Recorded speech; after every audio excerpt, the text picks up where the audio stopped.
আমন্ত্রণ জানাচ্ছি উচ্চতর গণিতের আরেকটি ক্লাসে টেকনিক ইজি এডুকেশনের পক্ষ থেকে। আজকের ক্লাসে আমরা টাইপ 6 এর এমসিকিউ সমাধান করব। টাইপ 6 এ থাকছে নববিন্দু বৃত্তের ব্যাসার্ধ এবং ত্রিভুজের পরিবৃত্তের ব্যাসার্ধ ও ক্ষেত্রফল সংক্রান্ত কিছু এমসিকিউ। তাহলে চলো আমরা প্রশ্নগুলো একটু দেখে নিই। আমাদের প্রথম প্রশ্নে বলা হচ্ছে কি, দেখো প্রথম প্রশ্নে বলা হচ্ছে কি ত্রিভুজের পরিবৃত্তের ব্যাস নববিন্দু বৃত্তের ব্যাসার্ধ কত। দেখো পরিবৃত্তের ব্যাস আছে, এখানে ব্যাস আছে কত বলো তো, এখানে ব্যাস আছে হচ্ছে 4 সেন্টিমিটার। তাহলে ব্যাসার্ধ কি হবে, ব্যাসার্ধ হবে ব্যাসের অর্ধ, তার মানে আর ইকুয়ালস টু আমরা 4/2 ইকুয়ালস টু 2 সেন্টিমিটার। আমরা হচ্ছে ত্রিভুজের পরিবৃত্তের ব্যাসার্ধটা বের করে নিলাম। দেখো এই পরিবৃত্তের ব্যাসার্ধ এবং নববিন্দুর যে ব্যাসার্ধ এর মধ্যে একটা সম্পর্ক আছে। সম্পর্কটা কি, পরিবৃত্তের ব্যাসার্ধ হচ্ছে বড়, পরিবৃত্তের ব্যাসার্ধ বড় হচ্ছে নববিন্দু বৃত্তের ব্যাসার্ধ হচ্ছে, বৃত্তের যে ব্যাসার্ধটা সেটা নববিন্দু বৃত্তের ব্যাসার্ধের চেয়ে বড়। এবং কত বড়, এই ব্যাসার্ধটা হচ্ছে এই ব্যাসার্ধের দ্বিগুণ। তার মানে এটা যদি এক্স হয় তাহলে এটা হবে 2x। তার মানে তখন আমার এই নববিন্দু বৃত্তের ব্যাসার্ধটা হচ্ছে ছোট আর পরিবৃত্তের ব্যাসার্ধটা তো বড়। যদি তুমি পরিবৃত্তের ব্যাসার্ধকে এক্স ধরো তাহলে এটা হবে 2x এর সমান, অর্থাৎ দ্বিগুণ। এটা দ্বিগুণ করলে যদি তুমি এটাকে 2 সেন্টিমিটার ধরো তাহলে 2 সেন্টিমিটার ধরো, তাহলে একে 2 দিয়ে গুণ করলে 4 সেন্টিমিটার হবে এটার মান। যা হবে নববিন্দু বৃত্তের ব্যাসার্ধ পরিবৃত্তের ব্যাসার্ধ হবে তার ডাবল, অর্থাৎ পরিবৃত্তের ব্যাসার্ধ যা হবে নববিন্দু বৃত্তের ব্যাসার্ধ হবে তার অর্ধেক। তার মানে এই পাশেটা নববিন্দু বৃত্তের ব্যাসার্ধ হচ্ছে ছোট আর পরিবৃত্তের ব্যাসার্ধ হচ্ছে বড়। এবং কত বড়, দ্বিগুণ পরিমাণ বড়। এখন খেয়াল করে দেখো, আমরা যদি পরিবৃত্তের ব্যাসার্ধ বের করতে পারি তাকে 2 দিয়ে ভাগ করলে আমরা নববিন্দু বৃত্তের ব্যাসার্ধ পাবো। তো পরিবৃত্তের ব্যাসার্ধ এখানে আমরা পেলাম হচ্ছে 2 সেন্টিমিটার, একে 2 দিয়ে ভাগ করলে আমরা পাবো কত, 1। এই 1 সেন্টিমিটার হচ্ছে আমাদের উত্তর। নববিন্দু বৃত্তের ব্যাসার্ধ হচ্ছে পরিবৃত্তের ব্যাসার্ধ হচ্ছে ছোট, অর্ধেক পরিমাণ ছোট।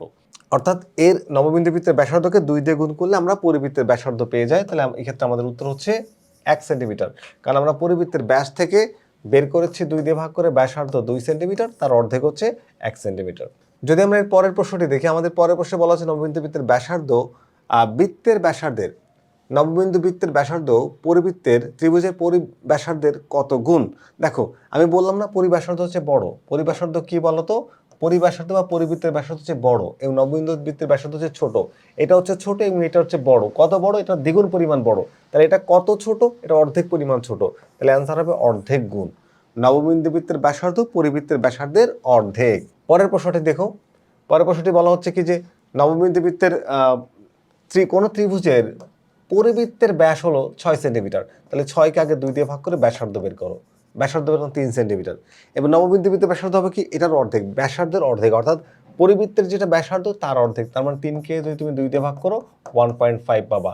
তাহলে আমাদের অ্যান্সার হচ্ছে 1.5 সেন্টিমিটার। এই গ হচ্ছে আমাদের এই কোশ্চেনের অ্যান্সার। এর পরের প্রশ্নটি যদি আমরা একটু দেখি, আমাদের প্রশ্নে কি বলা হচ্ছে যে কোন ত্রিভুজের নববিন্দু বৃত্তের ব্যাসার্ধ 3 সেন্টিমিটার হলে পরিবৃত্তের পরিধি কত। নববিন্দু বৃত্তের ব্যাসার্ধ আমরা কত পাচ্ছি বলতো, আর সমান সমান হচ্ছে 3 সেন্টিমিটার। তাহলে পরিবৃত্তের ব্যাসার্ধ বড়, আর সমান সমান 3 গুণ 2, পরিবৃত্তের ব্যাসার্ধ বড় হবে, সেটা আমরা পেলাম হচ্ছে 6 সেন্টিমিটার। কত পেলাম, 6 সেন্টিমিটার। তাহলে পরিবৃত্তের পরিধি কত, পরিধির সূত্র হচ্ছে 2πr, 2πr। তাহলে 2πr এর মান কত বের করছি, 6। তাহলে 6 দুগুণা কত, 12। এটা হিসাব করলে কত হয়, 12π। আমাদের অ্যান্সার হচ্ছে 12π। এই দেখো এই হচ্ছে আমাদের কোশ্চেনের অ্যান্সার। এর পরের প্রশ্নটি যদি আমরা দেখি, আমাদের প্রশ্নে বলা হচ্ছে কি যে কোন ত্রিভুজের পরিবৃত্তের ব্যাসার্ধ 64 বর্গ একক হলে 64 বর্গ সেন্টিমিটার হলে এর নববিন্দু বৃত্তের ব্যাসার্ধ কত। আচ্ছা একটু খেয়াল করো, পরিবৃত্তের ব্যাসার্ধকে যদি ধরলাম আমরা আর, তাহলে ক্ষেত্রফল হচ্ছে πr²। কি বলতো, πr²। তো πr² এটা হচ্ছে ক্ষেত্রফল, আর ওখানেও একটা ক্ষেত্রফল দেওয়া আছে। তাহলে লিখলাম πr² সমান সমান কত, 64π। তো দুই পাশের পাই তো কাটা যায়, তাহলে r² সমান সমান 64। তাহলে r ইকুয়ালস টু কত, স্কোয়ারটা পাশে যে রুট হয়ে যাবে।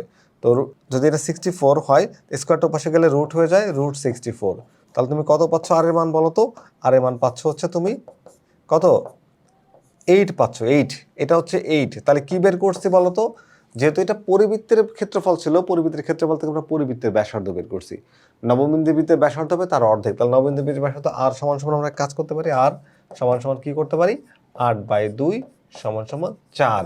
এই যে 4 সেন্টিমিটার, এটাই হচ্ছে আমাদের নববিন্দু বৃত্তের ব্যাসার্ধ, নববিন্দু বৃত্তের ব্যাসার্ধ হচ্ছে এই ক আমাদের অ্যান্সার 4 সেন্টিমিটার।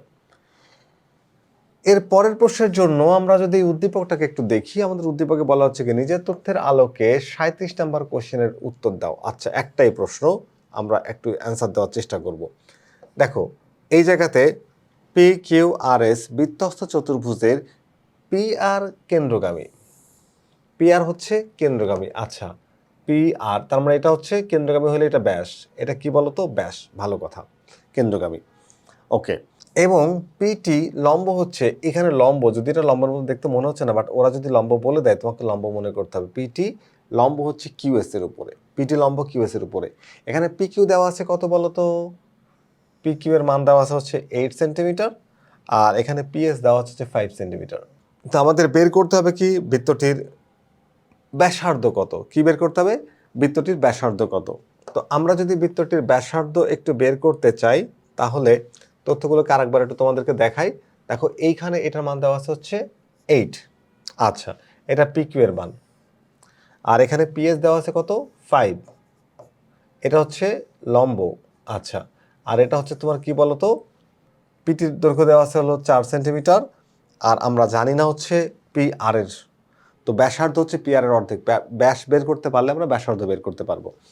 তাহলে এর সূত্রটা হচ্ছে এই ত্রিভুজের ক্ষেত্রে যে ত্রিভুজের যে কোনো দুইটা বাহুকে গুণ করো, অর্থাৎ এইটা আর ওইটা, তার মানে পি কিউ ইন্টু পিএস সমান সমান, অর্থাৎ কোনো ত্রিভুজের পরিবৃত্তের ব্যাসার্ধ নির্ণয়ের সূত্র, যদি এটা ত্রিভুজটি তোমার হচ্ছে বিষমবাহু ত্রিভুজ হবে এটা, বা যে কোনো ত্রিভুজের ক্ষেত্রে এটা অ্যাপ্লাই করতে পারবা চাইলে, যে ত্রিভুজের যে কোনো দুইটা বাহু যেটার মান আমাদের জানা আছে এবং সেই দুইটার গুণফল সমান হবে হচ্ছে, এখানে যে লম্ব, লম্ব হচ্ছে পিটি, পিটি টু আর, অর্থাৎ ব্যাসার্ধের দ্বিগুণ ইন্টু লম্ব পিটি। এই যে এখান থেকে আমরা চাইলে এই আর এর মানটা বের করতে পারবো। ভালো করে খেয়াল করো যে দুইটা বাহু আমরা জানি যে আমাদের যে দুইটা মান দেওয়া আছে পি কিউ এবং পিএস, তাদেরকে গুণ করলাম, আর এখানে লম্ব আর হচ্ছে ব্যাস, এই গুণ করলে তারা পরস্পর সমান হবে। আচ্ছা, এবার চলো এই মানগুলোকে একটু বসাই দিই। পি কিউ এর মান জানি হচ্ছে 8, আর পিএস এর মান জানি হচ্ছে 5 সমান সমান 2 আর এখানে পিটির মান দেওয়া হচ্ছে 4, এই যে বসাইলাম। তাহলে হিসাব করলে কত পাচ্ছি 40, আর এখানে পাচ্ছি হচ্ছে 8, তার মানে 8 আর সমান সমান হচ্ছে 40। তাহলে আর সমান সমান কত বলো তো, 8 আর সমান হচ্ছে 40, তাহলে আর সমান সমান, আর সমান কত পাচ্ছি বলো তো 5, আর হচ্ছে এখানকার ব্যাসার্ধ 5, তাহলে ব্যাসার্ধ হচ্ছে কি 5 সেন্টিমিটার, যে একক থাকবে সেই এককে, তাহলে আমাদের উত্তর হচ্ছে 5, তাহলে অ্যান্সার হচ্ছে খ 5 সেন্টিমিটার। তো আমরা এর পরের কোশ্চেনটি সমাধান করব। একটি ত্রিভুজের নববিন্দু বৃত্তের ক্ষেত্রফল দেওয়া আছে 36, কত দেওয়া আছে 36 পাই। তো 36 পাই আমাদের কি দেওয়া আছে, ক্ষেত্রফল। আচ্ছা, তো এখন এখান থেকে আমরা কি বের করব, একক হলে ওই ত্রিভুজের পরিবৃত্তের ক্ষেত্রফল কত, তাহলে নববিন্দুর ক্ষেত্রফল পাই, আমরা ধরি নববিন্দুর ব্যাসার্ধ হচ্ছে আর, তাহলে ক্ষেত্রফল হবে হচ্ছে পাই আর স্কোয়ার, তাই না? তাহলে নববিন্দুর ক্ষেত্রফল এই পাই আর স্কোয়ার সমান সমান তুমি লিখবা হচ্ছে 36 পাই। দুই পাশের পাই কাটা দাও, দুই পাশের পাই কাটা দিলে আর স্কোয়ার সমান সমান 36, তাহলে আর সমান সমান কত, স্কোয়ারটাকে পাশে পাশে রুট করো, তাহলে পাবো হলো 6, আর এর মান কত পাইছো 6। তা আর যদি নববিন্দু বৃত্তের ব্যাসার্ধ হয়, তাহলে পরিবৃত্তের ব্যাসার্ধ বড় হাতের আর সমান সমান কি হবে, এ আর এর দ্বিগুণ, মানে 6 গুণ 2, তাহলে সমান সমান 12 সেন্টিমিটার। ওকে, এটা পাইলাম 12 সেন্টিমিটার। এবং ওই বৃত্তের ক্ষেত্রফল কত, পরিবৃত্তের ক্ষেত্রফল কত, ক্ষেত্রফলের সূত্র কি, পাই আর স্কোয়ার। তাহলে তুমি পাই আর এর মান কত বের করছো 12, তাহলে 12-এর উপরে স্কোয়ার করো, 12 স্কোয়ার করলে কত হয় 144, তার মানে 144 পাই। এই যে 144 পাই আসছে, এইটাই হচ্ছে আমাদের এই কোশ্চেনের অ্যান্সার। তাহলে অ্যান্সার দিয়ে দিলাম 144 পাই। এরপরটা আমরা দেখি যে সমবাহু ত্রিভুজের পরিবৃত্তের ব্যাসার্ধ হচ্ছে কত, 5 সেন্টিমিটার। ত্রিভুজটির বাহুর দৈর্ঘ্য কত, সমবাহু ত্রিভুজের পরিবৃত্তের ব্যাসার্ধ দেওয়া আছে 5 সেন্টিমিটার, বাহুর দৈর্ঘ্য কত। তো সমবাহু ত্রিভুজের পরিবৃত্তের ব্যাসার্ধ, এই পরিবৃত্তের ব্যাসার্ধ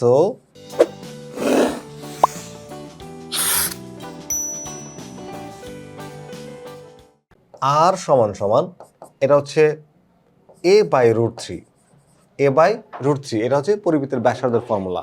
যে আমরা জানি সমবাহু ত্রিভুজের পরিবৃত্তের ব্যাসার্ধ আর সমান সমান হচ্ছে a/√3, তাহলে এটা হচ্ছে আমি জানি যে ব্যাসার্ধ, আর এখানে একটা ব্যাসার্ধ দেওয়া আছে a/√3 সমান সমান লেখো 5।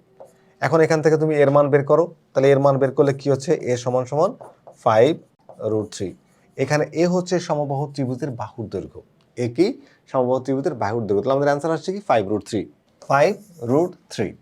তো এর পরের কোশ্চেনটাতে আমরা দেখি আমাদের এখানে একটা চিত্র দেওয়া আছে, চিত্র, এবং চিত্র থেকে আমরা বের করতে চাচ্ছি এর অ্যান্সার। আমাদের কোশ্চেন নাম্বার 40। ভালো করে একটু বোঝার চেষ্টা করি। ও কেন্দ্রবিষ্ট বৃত্তে এবিসি একটি সমবাহু ত্রিভুজ। কি ত্রিভুজ? সমবাহু ত্রিভুজ, যেখানে এডি লম্ব হচ্ছে বিসি এর উপরে। এডি কার উপর লম্ব? বিসি এর উপর হলে ত্রিভুজ এবিসি এর পরিব্যাসার্ধ কত? আচ্ছা, আমরা একটু দেখি এখানে দেখো বিডি সমান কত বলা আছে? বিডি সমান বলা আছে হচ্ছে তোমার 2 সেন্টিমিটার। তাহলে বিডি হচ্ছে এই যে অংশটা 2 সেন্টিমিটার, 2 বুঝলাম। তাহলে বিডি যদি 2 হয় তাহলে এটাও কিন্তু কি 2। আচ্ছা, তো ত্রিভুজ এবিসি এর সমবাহু ত্রিভুজ এডি, তাহলে আমি বাহুর দৈর্ঘ্যটা এখানে নেই, বাহুর দৈর্ঘ্যটা আমার জানা দরকার। তাহলে এইটার মানটা আমি জানলাম। এখন দেখো এই অংশটা হচ্ছে লম্ব বিডি, এডি লম্ব হচ্ছে বিসি এর উপরে, আর বিডি সমান যদি 2 সেন্টিমিটার হয় তাহলে পুরোটা হচ্ছে 4 সেন্টিমিটার। আমরা বুঝলাম যে সমবাহু ত্রিভুজের প্রত্যেকটি বাহুর দৈর্ঘ্য হচ্ছে কি বলতো? বাহুর দৈর্ঘ্য হচ্ছে এখানে 4 সেন্টিমিটার করে পেলাম, 4 সেন্টিমিটার।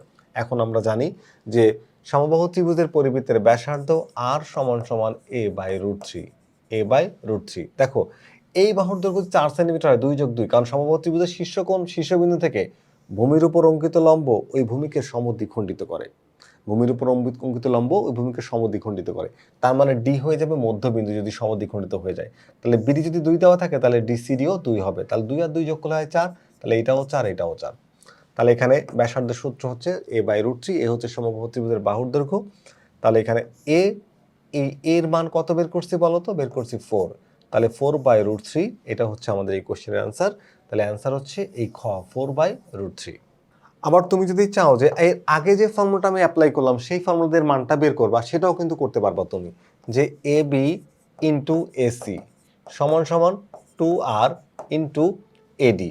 তাহলে এডি, তাহলে এডির মানটা যদি তুমি একটু বের করে নাও সেক্ষেত্রে দেখো এটা পাইছো 2, তাহলে এটা হবে 4। তাহলে এডি সমান কি হবে বলো তো? এডি এডি সমান হবে কি? এটা যদি সমকোণী ত্রিভুজ হয় পিথাগোরাসের সূত্র দিতে পারো, তাহলে √4a² মাইনাস হচ্ছে 2a²। তাহলে 12তে আমরা পাচ্ছি 2√3, এটা পাই 2√3। তাহলে এখানে এটার ভ্যালু হচ্ছে 4 ইন্টু এটার ভ্যালু 4, আর এখানে 2, আর এডির মান হচ্ছে 2√3। তাহলে 2√3r। তাহলে এখানে কত পাচ্ছ বলো তো? 16 ইকুয়ালস টু 4√3r। তাহলে আর সমান সমান কি হবে? আর সমান সমান 16/4√3। তাহলে এটাকে ভাগ করলে কত পাচ্ছি দেখো? এই অংশটাকে ভাগ করলে আমরা এইখানে পাই হচ্ছে, কাটাকাটি করলে 4/√3। দেখো এইভাবেও তুমি চাইলে অ্যান্সার বের করতে পারো, তবে এটাতে সময় সাপেক্ষে। তুমি কিন্তু এর যে সূত্রটা তুমি মনে রাখতে পারো যে ডিভাইড√3, তাহলে এর মান বের করে জাস্ট √3 দিয়ে ডিভাইড করলে তোমার অ্যান্সার হয়ে যাবে। দেখো এর মান তো 4, সে √3 দিয়ে ভাগ করলে হয়ে যাচ্ছে। তবে অনেক সময় তোমার √3 দিয়ে ভাগ করে সেই মানটা তুমি যদি না পাও, যেমন এই পরের প্রশ্নটায় আমরা এই ধরনের একটা মান যদি না পাই, সেক্ষেত্রে আমাদের অ্যান্সারটা কী হবে?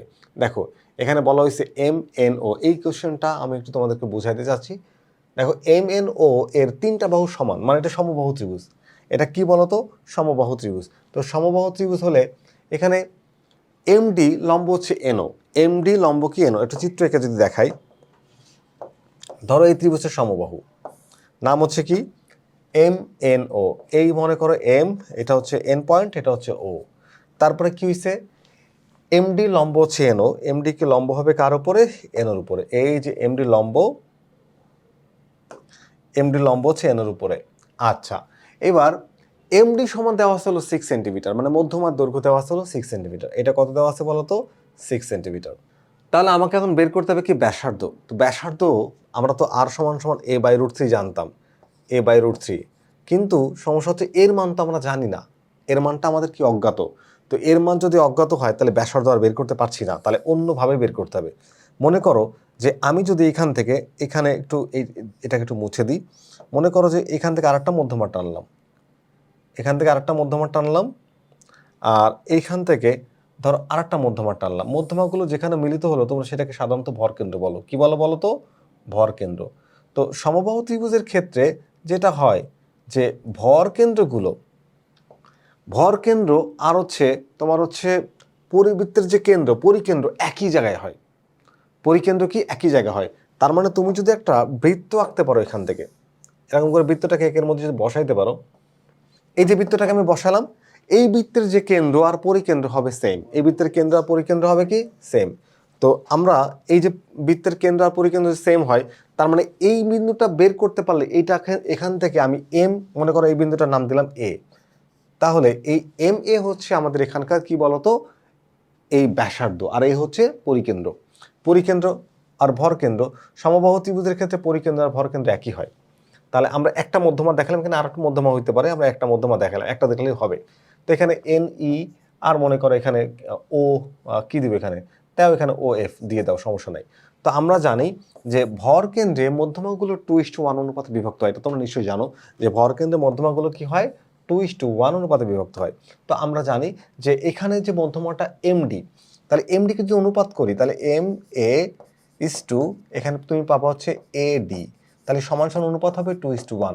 কারণ কি আমরা জানি যে ভর কেন্দ্রে অর্থাৎ দুইটা মধ্যমা অথবা তিনটা মধ্যমা, দুইটা মধ্যমা যেখানে মিলিত হয় 3 নম্বর মধ্যমা সেখান থেকেই যাবে। তার মানে দুইটা মধ্যমা অথবা মধ্যমা ত্রয় যে বিন্দুতে মিলিত হয় তাকে ত্রিভুজের ভর কেন্দ্র বলা হয়। ভর কেন্দ্রের মধ্যমাগুলো 2:1 অনুপাতে বিভক্ত হয়। তাহলে আমাদের এই মধ্যমাকে আমরা দুই ভাগ করে দিলাম, M A is to AD equals to 2:1। তো এই অনুপাতটাকে আমরা চাইলে এখন কি করতে পারি বলতো, অনুপাতকে আমরা চাইলে ভাগাকারে লিখতে পারি। তার মানে এম এ ডিভাইড হচ্ছে এ ডি সমান সমান 2/1। তো এটাকে যদি আমি একটু উল্টাই দিই, আমার অ্যাকচুয়ালি এখানে দরকার কি জানো, এম এর মানটা বের করা, এম এর মানটা বের করা। তো আমরা পাচ্ছি এম এর সমান 2AD, এটাতে তো কাজ হবে না, তাহলে আমাদের এক কাজ করা দরকার, এটাকে উল্টাই দাও। তাহলে এডি ডিভাইড হচ্ছে এম এ ইকুয়ালস টু 1/2। আচ্ছা, তো এখন আমরা দুই পাশে একটা করে এক যোগ করব, এক যোগ করলে আমরা পুরো এমডিটাকে পেয়ে যাব, এমডিটাকে পেয়ে যাব। তাহলে এডি প্লাস হচ্ছে এম এ প্লাস হচ্ছে 1 যদি আমরা যোগ করি, তো এখানেও আমরা হাফের সাথে এক যোগ করলাম, এক যোগ করলে পুরো এম ডি অর্থাৎ পুরো যে মধ্যমাটা সেটা আমরা পেয়ে যাবো, কারণ মধ্যমার মানটা আমরা জানি। মধ্যমার মানটা জানলে আমি এম এর মানটাও বের করতে পারবো। তাহলে চলো একটু এখান থেকে আমরা যদি হিসাব করি, তাহলে এখানে হচ্ছে এম এ, তাহলে এম এ বাদ বসবে হচ্ছে এডি, আর এই এম এ 1 এর সাথে গুণ করলে হবে হচ্ছে এম এ। তাহলে সমান সমান এখানে লসাগু হচ্ছে 2, তাহলে 1 যোগ 2। তো আমরা যদি একটু এখান থেকে আর একটু হিসাবের দিকে যাই, দেখো এই যে এম এ আর হচ্ছে এডি, দেখো এম এ আর এডি যোগ করলে আমরা পাই কি বলতো, পাই হচ্ছে এমডি। কি পাই বলতো, এমডি, এমডি যেটার মান আমাদের জানা আছে, বাই হচ্ছে এম এ সমান সমান 3 আর হচ্ছে 2। এবার এমডির মান প্রশ্নে দেওয়া আছে 6 সেন্টিমিটার, কত সেন্টিমিটার, 6 সেন্টিমিটার। তাহলে 6 divide M A equals to 3/2। তাহলে তুমি যদি এখন আর গুণ করো তাহলে কি পাচ্ছ, 3MA ইকুয়ালস টু 6 দুগুণা 12। তাহলে এম এ ইকুয়ালস টু কত বলো তো, 4। আচ্ছা এম এ পয়েন্টেই তো মধ্যমা বিভাজিত হয়েছে, এম এ সমান কত পাইছি বলো তো, 4, মানে এম এর দৈর্ঘ্য হচ্ছে 4। তাহলে এটা হচ্ছে কি, এটা হচ্ছে আমাদের ভরকেন্দ্র, এটাই হচ্ছে আমাদের পরিকেন্দ্র, কারণ সমবাহু ত্রিভুজের ভরকেন্দ্র যা পরিকেন্দ্র তা। তাহলে ভরকেন্দ্র পরিকেন্দ্র যদি একই হয় তাহলে এটাই ভরকেন্দ্র এটাই পরিকেন্দ্র, পাইলাম হচ্ছে এম এর দৈর্ঘ্য 4 সেন্টিমিটার, তাহলে ব্যাসার্ধ হচ্ছে 4 সেন্টিমিটার। আমাদের অ্যান্সার কি হচ্ছে বলো তো, 4 সেন্টিমিটার। তাহলে আমাদের এই কোশ্চেনের অ্যান্সার হচ্ছে কত, খ না সরি, এই কোশ্চেনের অ্যান্সার আছে গতে আমরা পাচ্ছি হচ্ছে 4 সেন্টিমিটার। এবং এই প্রশ্নটির সাথে আমাদের এই টাইপটির যে কটি প্রশ্ন ছিল সেই প্রশ্নগুলোর সমাধান হলো। আশা করি এই ক্লাসটি তোমাদের ভালো লেগেছে। পরবর্তীতে আবারও ফিরে আসবো নতুন কোনো গাণিতিক সমস্যা নিয়ে। ততক্ষণ পর্যন্ত ভালো থেকো, আল্লাহ হাফেজ।